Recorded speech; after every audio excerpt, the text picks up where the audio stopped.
윤석열 대통령 체포영장 유효기간 만료가 이제 하루 앞으로 다가왔습니다. 공수처는 영장 재집행 등 이후 대응 방안을 두고 고심을 이어가고 있습니다. 자세한 내용 현장 연결해 알아보겠습니다. 이경국 기자.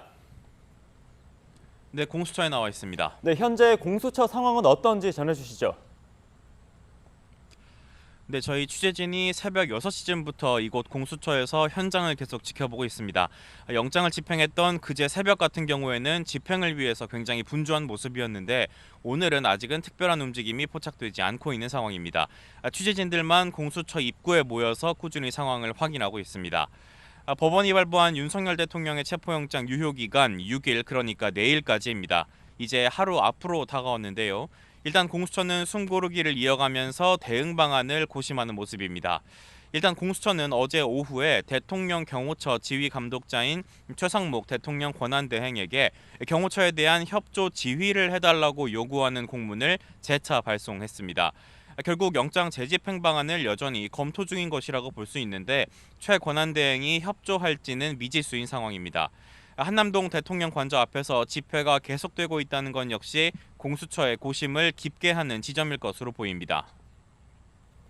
네, 그런데 공수처가 체포영장 재집행이 아닌 다른 선택지들도 고려하고 있다고요? 네, 맞습니다. 모든 가능성을 열어두고 있다는 것이 공수처의 설명입니다. 공수처는 유효기간 안에 체포영장을 집행하지 못할 경우에 영장을 다시 발부받는 건 역시 가능하다는 입장입니다. 다만 곧장 윤 대통령에 대한 사전 구속영장을 청구하는 방안 역시 검토 중인 것으로 보입니다. 체포영장 집행 과정에서 경호처 등의 강한 반발이 있었던 데다 윤 대통령 역시 이 체포영장 집행에는 불응하겠다는 입장인 것으로 알려져 있기 때문입니다. 윤 대통령 측은 이후에 만약 구속영장이 청구가 된다면 영장심사에는 응하겠다는 뜻을 밝혔고요. 윤 대통령 본인의 출석 가능성을 시사하는 듯한 입장을 전하기도 했습니다.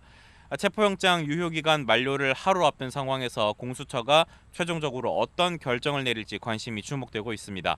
지금까지 공수처에서 전해드렸습니다.